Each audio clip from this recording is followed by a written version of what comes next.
My father recently passed away, and we are going to start liquidating his assets, and we're hoping to obviously minimize our tax implications.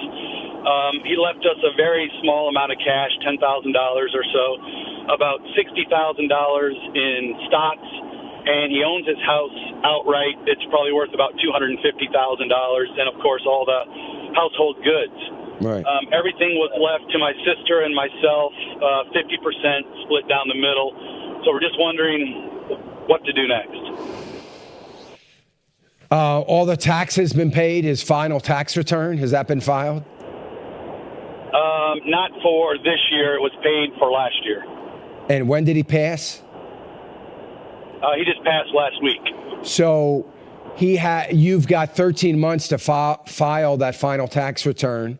You can do that anytime. You don't have to wait until the end of the year. So I would suggest that you guys do that. I don't know who's the executor. And if there was an accountant that was part of your father's, estate and doing some of the accounting for your father, but maybe the first thing would be wise to contact him or her if there's an accountant and get the final tax return filed. It is very important, number one, that the 13-month period doesn't get missed, and you just need to do it so you know exactly where you are. Generally, what happens when you file that final tax return is you don't it doesn't immediately get approved, the final tax return, but you get a notice from the IRS that says everything looks in order.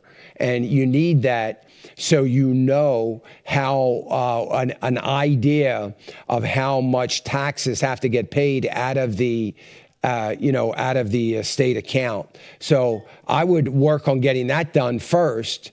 If you wanted to make some sort of partial distribution, you could do that, but I think you need to be proceeding with getting that final tax return done. So we need to do that before we start liquidating everything? No, not at all. You can liquidate everything right now. That should be done immediately. Right. There should be no hesitation on that. And then all that cash sits in an estate account. Yes.